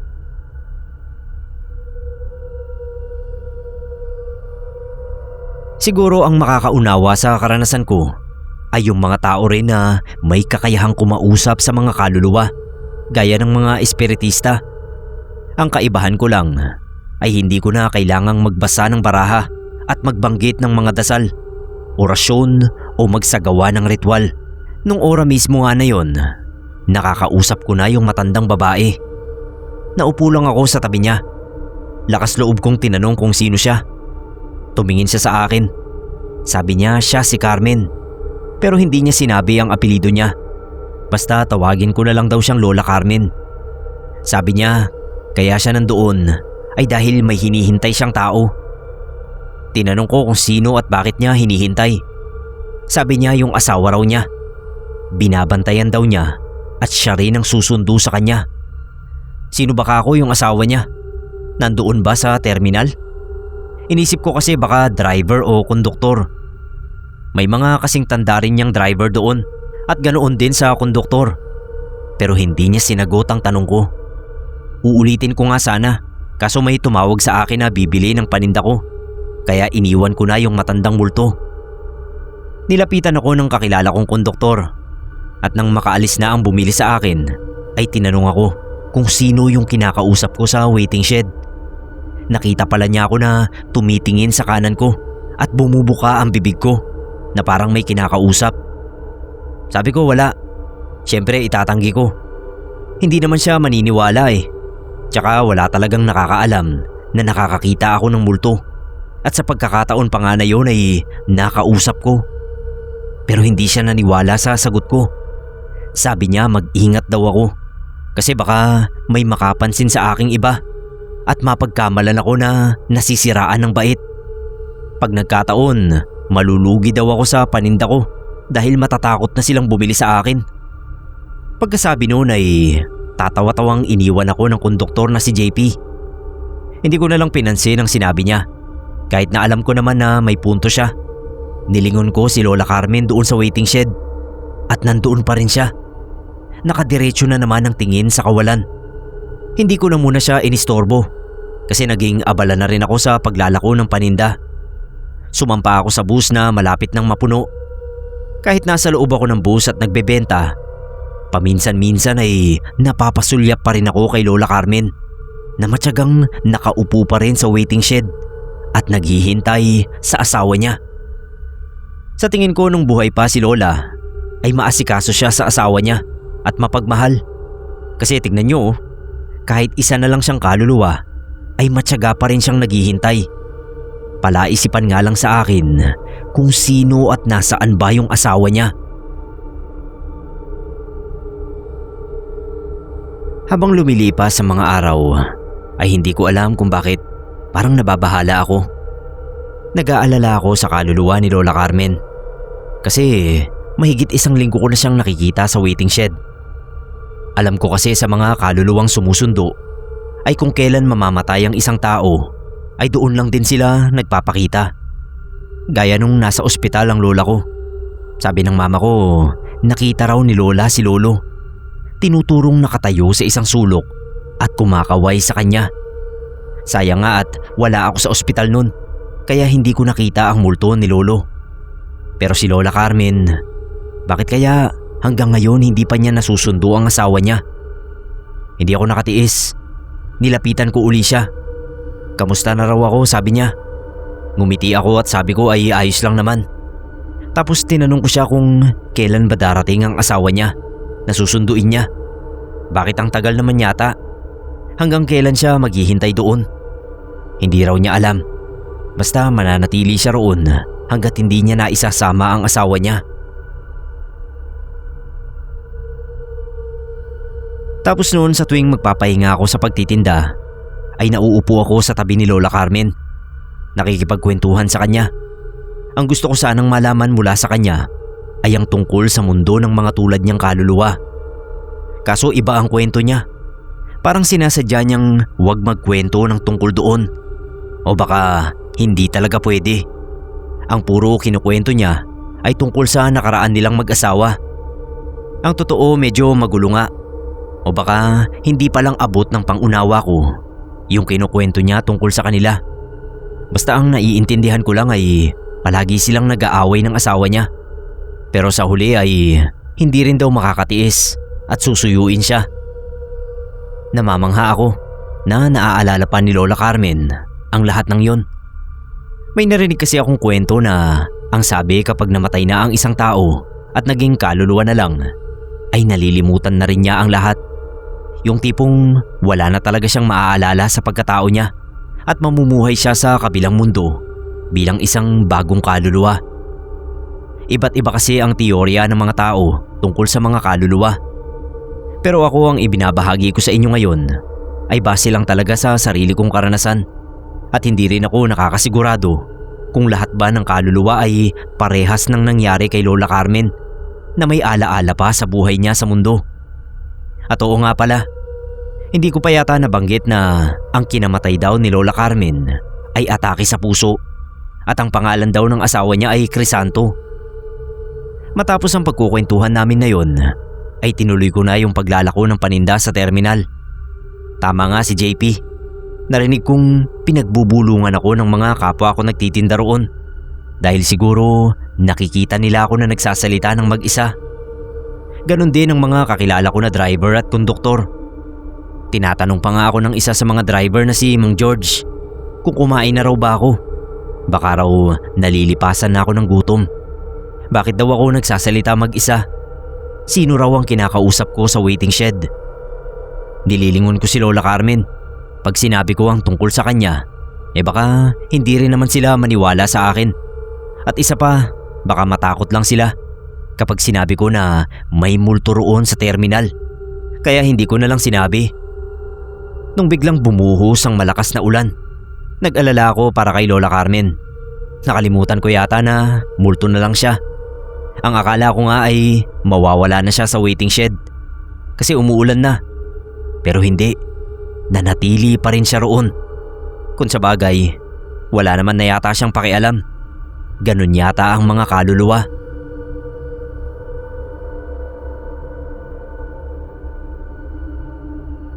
Isang makulimlim na hapon sa terminal. Pasampa ako ng bus nang biglang magkagulo sa di kalayuan. Papano may driver at konduktor na palang nagsusuntukan di kalayuan sa kinapupwestuhan ko. Pero sa loob pa rin ng terminal. May mga nagtangka namang umawat sa kanila. Ang kaso ayaw nilang magpaawat. Mukhang malaki ang galit nila sa isa't isa. Kaya ang mga nandoon ay nanood na lang. Hanggang sa magawi sila sa waiting shed kung saan nandoon ang multo ni Lola Carmen. Parang wala namang pakialam si Lola. Nakadiretso pa rin siya ng tingin at hindi man lang tinapuna ng pansin ang nagsusuntukan sa harapan niya. Nagulat pa ako nang isa pang multo ang sumulpot doon. Multo ng isang lalaki na sa tansya ko ay nasa 50 pa lang ang edad.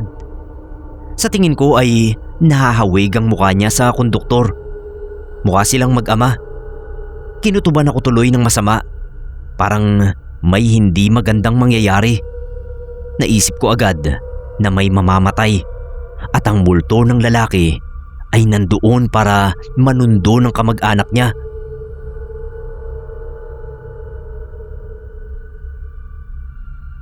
Hindi nga ako nagkamali. Naglabas ng patalim ang konduktor.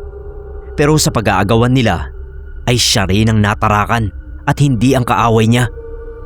Sa pagbagsak ng konduktor ay nagmadali ang mga tao sa paligid na tulungan siya habang yung driver ay naging mabilis ang sumunod na kilos. Hindi nila napigilan ang pagtakas. May ilang humabol pero wala ring nangyari. Sinugod ng mga tao sa ospital ang konduktor. Pero sigurado ako na hindi na siya mabubuhay kasi nakita kong naiwan na sa terminal ang kaluluwa niya. Magkasama na sila ng lalaking multo na dumating. At sa isang iglap ay pareho silang bigla na lang naglaho sa paningin ko. Unang beses kong makakita ng ganong klaseng eksena ng mga multo. Literal na pagsundo at paglaho ng mag-amang multo. Natulala talaga ako. Kung hindi ako nilapitan at tinapik ni JP ay hindi pa ako mababalik sa wisyo. Tinanong niya ako kung bakit. Parang late reaction daw kasi ako sa nagsuntukan. Nadala na raw sa ospital ang konduktor at nakatakas na nga yung driver na sumaksak sa kanya. Pwede na raw akong gumalaw. Biro pa niya. Siya naman ang natigilan nang sabihin kong hindi na makakaligtas ang konduktor. Huwag daw akong magsalita ng ganun. Paano ko raw nasabi?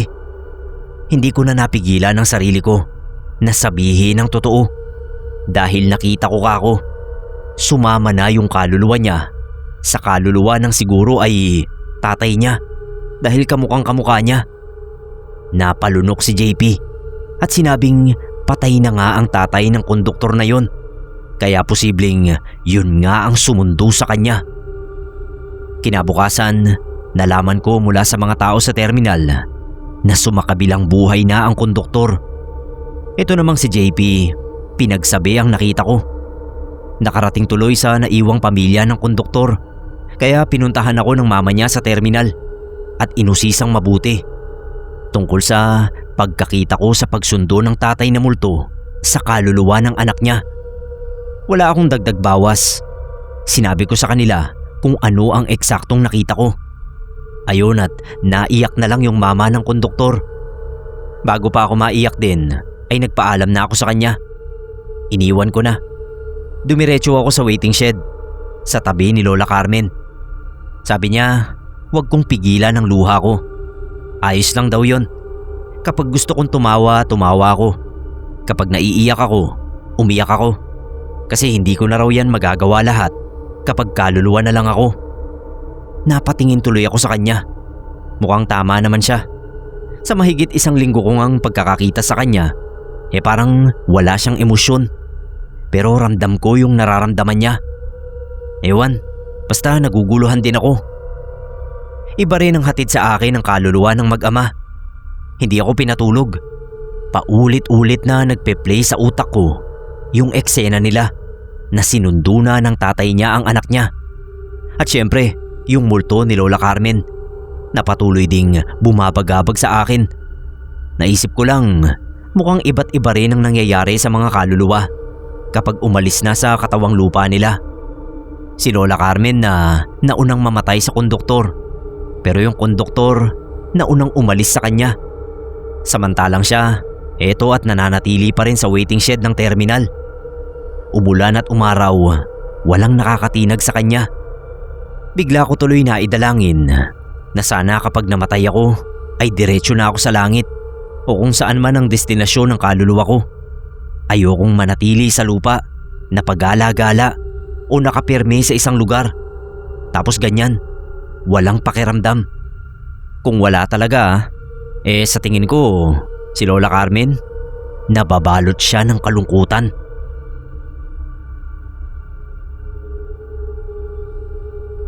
Akala ko sila na lang ang multo na makikita ko sa terminal. Pero isang madaling araw, mga 5:00 pa lang nun, naglalako na ako ng buko pie sa terminal. 2 bus pa lang ang nasampahan ko. At sa pangalawang bus ay nakakita ako ng multong nakaupo sa hulihang upuan. Bakante pa kasi yun. Napasabi na lang ako ng langyang yan. Mukhang dumarami ang mga multo dito sa terminal ah. Sino naman kaya ang multong yun? Tanong ko sa isip ko. Babae siya na mukhang nasa late 20s. Sa tingin ko, naligaw lang doon. Dahil yung damit niya ay parang damitan pa ng nanay ko nung kabataan niya. Pati buhok.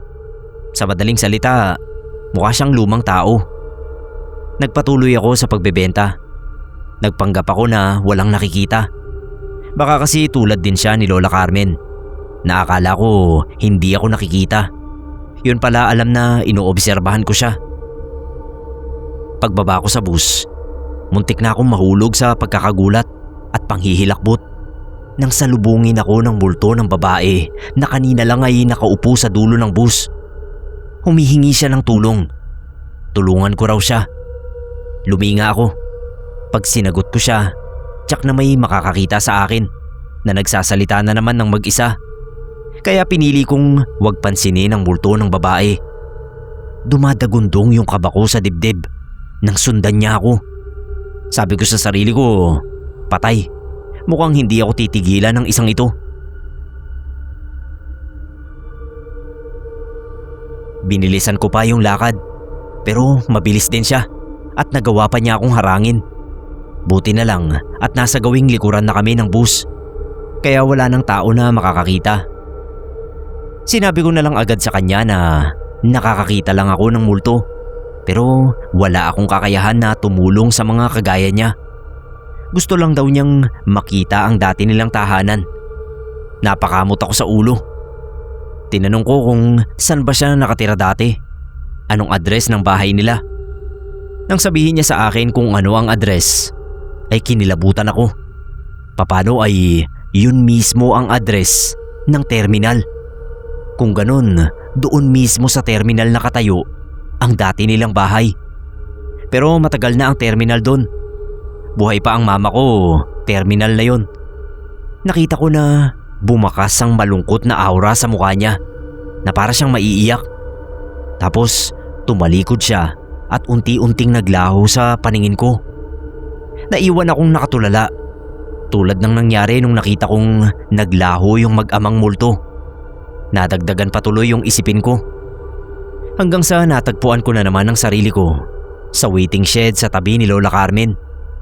Sabi niya sa totoo ay nagsisiksikan na ang mga kaluluwa na nananatili sa lupa. Maswerte pa raw ako at limitado lang ang nakikita ng mga mata ko. Pero siya, nakikita niya ang hindi mabilang ng mga kaluluwa sa harapan niya. Sobrang dami talaga. Nanlaki ang mga mata ko. Napatingin tuloy ako sa harapan namin. Naisip ko, kaya siguro siya hindi umaalis sa pwesto niya ay ayaw niyang makigulo o humalo sa mga kaluluwang yon. Kaya pala nakatitig lang siya at diretso parate ang tingin. Dahil may mga nakikita siya na hindi ko nakikita. Tapos sabi niya kaya raw nandoon lang siya ay dahil ayaw niyang hanapin siya ng asawa niya sa karamihan. Gusto niyang sa pagsundo niya rito ay magkita sila agad. Marami raw kasing ligaw na kaluluwa. Ang iba ron ay mga susundo na hindi pa nakakarating sa destinasyon. Kaya may mga tao na hindi agad binabawian ng buhay dahil wala pa ang sundo nila. Habang pauwi ako ay iniisip ko na hindi pala porke may third eye ako ay makikita ko na ang lahat ng mga multo sa paligid. Kaya posibleng ang multo sa terminal ay hindi lang sina Lola Carmen, ang mag-ama at yung lumang babae, kundi mas marami pa. Napakamahiwaga talaga ng mundo. Kinikilabutan ako. Ano kaya? Saan kaya mapapadpad ang kaluluwa ko kapag namatay na ako? Yan talaga ang malaking tanong sa isip ko. Napabuntong hininga na lang ako sa isipin kung gaano kasalimuot ang mundo ng mga multo.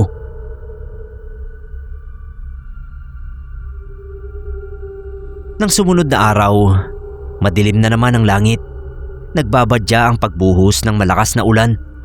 Pero kailangan ko pa rin magtinda kahit masama ang panahon. Kadarating ko lang sa terminal nang masulyapan ko uli si Lola Carmen. Wala namang nagbago sa kanya kaya dinaanan ko na lang matapos ko siyang batiin ng magandang umaga. Pagsampa ko sa isang bus, nalaman ko na may bago palang driver. Pero nang tanungin ko si JP, sabi niya hindi na raw bago yon. Dati na siyang driver ng unit na yon. Kaya lang daw na-confine sa ospital ng matagal. Balita nga raw niya ay hindi pa dapat lumabas ng ospital si Manong Crisanto. Pero nagpupumilit na. Ayaw daw mamatay sa loob ng ospital. Kailangan daw niyang magtrabaho ulit para lumakas siya. Nagulat ako nang marinig ko yung pangalang Crisanto. Naalala ko kasi na yun ang pangalang sinabi ni Lola Carmen, ang pangalan ng asawa niya. At sa tingin ko, hindi naglalayo ang edad nila. Kaya baka siya na nga ang hinihintay ni Lola Carmen. Napalunok tuloy ako sa isipin na mukhang dito sa terminal mawawalan ng buhay si Manong Crisanto dahil nga nandito ang sundo niya na si Lola Carmen. Pero hindi ko na yon sinabi kay JP. Ayoko rin kasing pangunahan ng mga mangyayari. Nung araw tuloy na yon ay hindi ako mapakali. Nakaalis at nakabalik na ng biyahe si Manong Crisanto ay okay naman siya. Kaya napa-thank you Lord ako. Maghapon yun na wala namang naging problema. Patingin-tingin lang ako kay Lola Carmen. Hindi ko alam kung alam niya na nandoon na ang hinihintay niya. Gustong gusto ko na siyang lapitan para sabihin. Pero hindi ko alam kung bakit parang may pumipigil sa akin na gawin yun. O baka hindi lang talaga ako dapat makialam. Nung gabi na, nagsasauli na ako ng paninda sa ninong ko nang makarinig ako ng pagkakagulo sa terminal. Di ba nga malapit lang yung tindahan ng ninong ko doon? Naisip ko agad si Manong Crisanto. Kaya minadali ko yung pagsusuli ng mga paninda. At sabi ko sa ninong ko, babalik din ako. Pagdating ko sa terminal, nakita kong nagkakagulo sila sa loob ng isang bus. Yun ang unit ni Manong Crisanto. Tumakbo ako papalapit doon at nakiusyoso.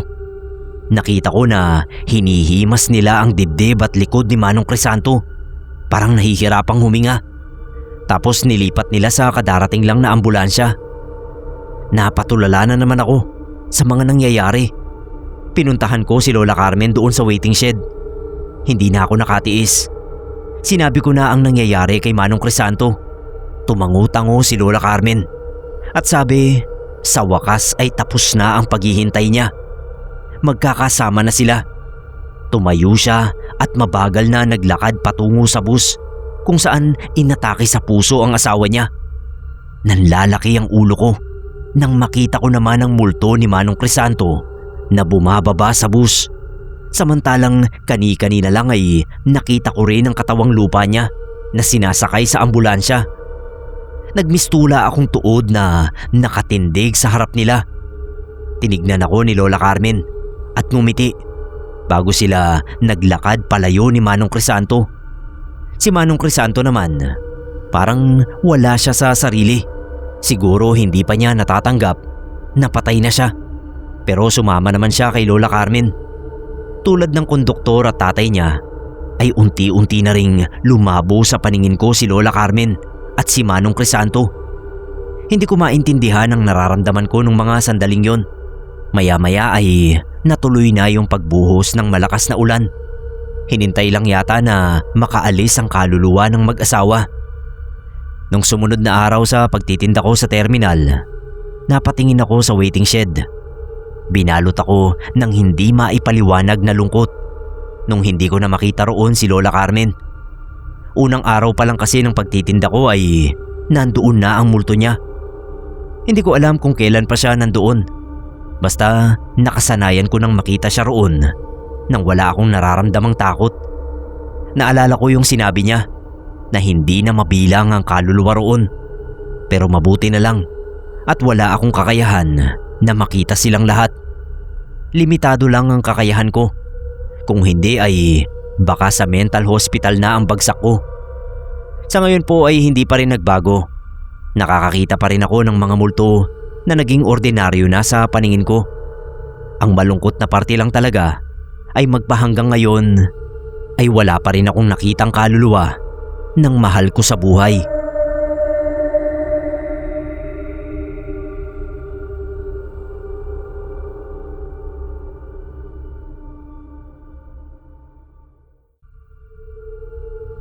Dara na lang po ang itawag niya sa akin. May ibabahagi lang ako na kwento sa mga kapasta natin. Actually, hindi talaga ako ang bida sa kwentong ito. Pero dahil ako lang yung pwedeng magkwento nito, ay pinagpaalam ko na lang doon sa kaibigan ko. Nangako naman ako na iibahin ko yung pangalan namin para hindi kami makilala pareho. Yung kaibigan ko, Hazel na lang ang itawag natin sa kanya. Malapit na siyang maging madre. Ngayong taon ay babiyahe na siya pa ibang bansa para doon ituloy ang pag-aaral niya ng theology at maging ganap na madre. Kaso mahirap palang proseso ang ganyan. Ngayon ko lang nalaman. Ang dami niyang kwento sa akin na pinagdaraanan daw niya bago sila tuluyang tanggapin ng simbahan. Mga 1 year din kaming hindi nagkita nung nagsisimula pa lang si Hazel. Tapos nag-text siya sa akin dahil bakasyon daw nila. Nagkita agad kami. Kwentuhan, konting tsismisan at nalaman ko rin na porsigido na pala siya na tumuloy sa ganoong pananampalataya.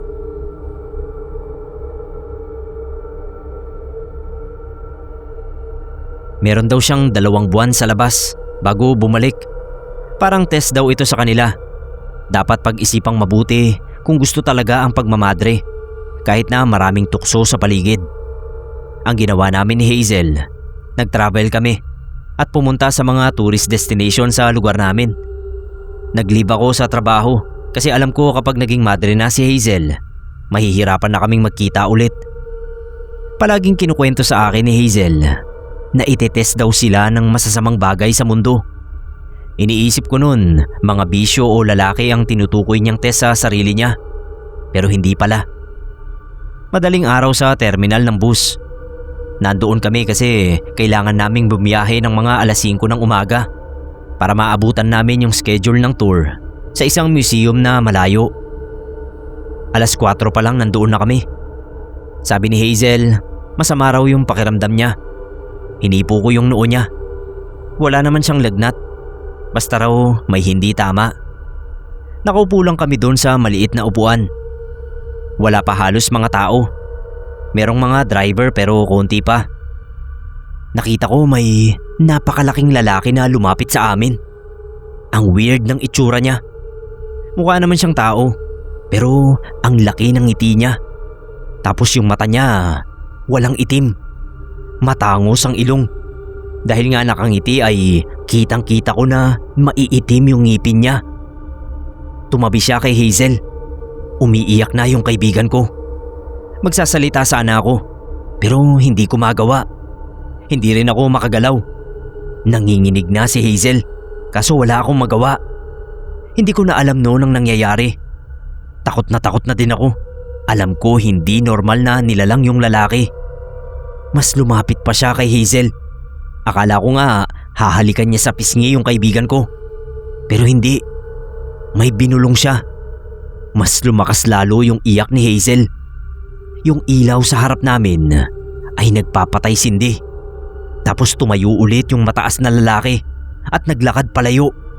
Parang ang hindi siya naglalakad. Parang lumulutang lang. Umuwi kami ni Hazel pagkatapos nun. Iyak pa rin siya ng iyak. Kwento niya sa akin, demonyo daw yung lumapit sa amin sa terminal.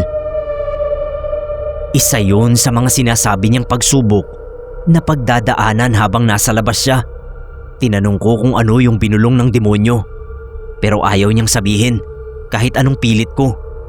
Baka umiyak din daw ako at mabago ang paniniwala ko. Simula noon, nagkulong na lang sa bahay si Hazel. Doon siya naghintay ng 2 buwan.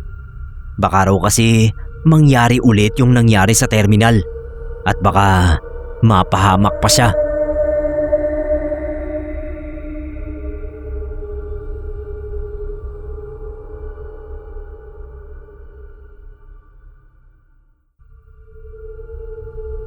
Naniniwala ba kayo sa karma?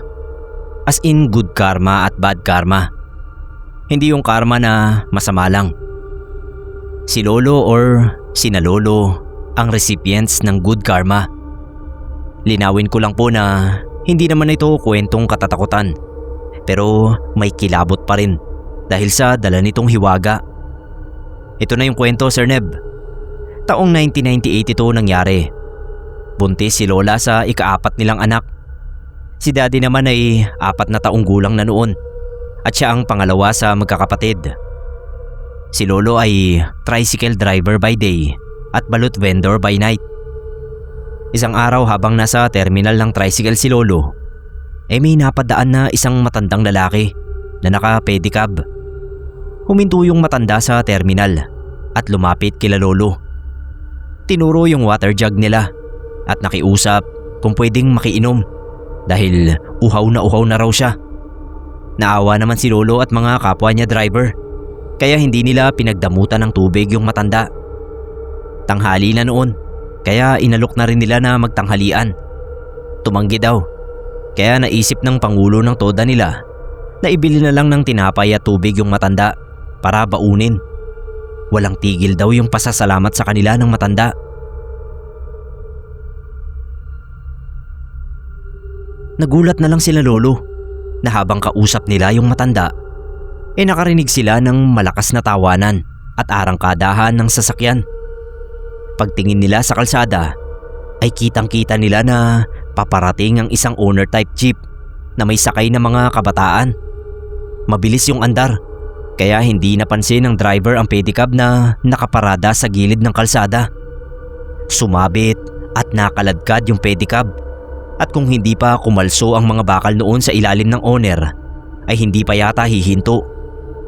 Takbuhan daw sila Lolo para tignan ang kinahinatnan noong pedicab. Nagkabali-bali na yung mga parte. Napigtas din yung kadena. Mangiyak-ngiyak na raw yung matanda. Sina Lolo naman ay sinabihan yung mga kabataan na bayaran ng nasirang pedicab dahil nakaparada yun ng maayos. Pero ayaw pumayag ng mga yun. No parking daw dapat sa gilid ng kalsada, kaya yung matanda ang may kasalanan at siya pang dapat magbayad dahil kamuntik na raw silang madisgrasya. Sasagot pa raw sana sila Lolo pero pinigilan sila noong matanda. Hayaan na lang daw para walang gulo. Humingi pa raw ito ng pasensya doon sa mga bata at binigyan ng mga yon ng 30 pesos na nasa bulsa niya. Sa halip na tanggapin ay tinabig ng isa sa mga kabataan yung pera. Sabay pinaharurot yung owner habang nagtatawanan at nakabelat kina Lolo. Awang-awa raw sina Lolo doon sa matanda habang pinupulot yung mga bahagi ng pedicab. Sinabihan pa nila ito na ire-report nila sa pulis ang nangyari. Pero pinigilan na sila ng matanda. Hayaan na lang daw dahil may aral na makukuha yung mga bata na yon. Tapos bigla raw may nilabas na maliit na pouch yung matanda at binigay sa pangulo ng toda. Pasasalamat daw niya sa kabutihang pinakita nila. Ayaw nila sanang tanggapin yon, pero nilagay na ng matanda sa mga kamay ng pangulo. Pagkatapos ay bigla na lang daw yung naglaho, pati yung sirang pedicab. Nagkatakutan sila at hindi malaman kung paano ipapaliwanag ang nangyari. Habang hindi sila magkaintindihan, ay napansin nila yung pouch na iniwan sa kanila ng matanda. Natakot silang buksan yun dahil baka kung ano raw ang laman. Pero si Lolo na curious din kung ano nga ba ang iniwan noong mahiwagang matanda. Binuksan niya yung pouch na may kabigatan at ganoon na lang ang gulat niya sa nakita. Mga gintong bato na singlaki ng kamao ng baby. Halos himatayin daw si Lolo. Yung mga kapwa naman niya driver ay halo-halo ang reaksyon. May natuwa, may nagulat at may natakot. At nang araw ding yun ay napalitaan nilang yung owner type jeep na minamaneho ng mga kabataan ay tumaob sa gitna ng kalsada dahil sa bilis ng andar. Wala namang namatay sa mga sakay noon, pero lahat ay may pinsalang habang buhay nilang dinala. Yung mga gintong bato ay napatunayan na totoong ginto at nang ibenta nila Lolo ay umabot ng malaking halaga. Pinaghati-hatian nilang mga driver yon at ang iba ay pinagpagawa ng tricycle terminal na hanggang ngayon ay napapakinabangan pa rin. Yun nga lang, hindi lahat ng nakatanggap ng parte sa mga gintong bato ay naging matalino sa paghawak ng pera. Yung iba sa kanila naging one-day millionaire daw. Pero si Lolo, ginamit yung kaparte niya para siguraduhin ang pag-aaral nila daddy. Kumuha siya ng scholarship grant para sa mga anak niya. Kaya lahat sila ay nakatapos ng kolehiyo at may maayos na pamumuhay ngayon. Salamat sa good karma ni Lolo dahil sa pagtulong sa hinihinala nilang engkantong matanda.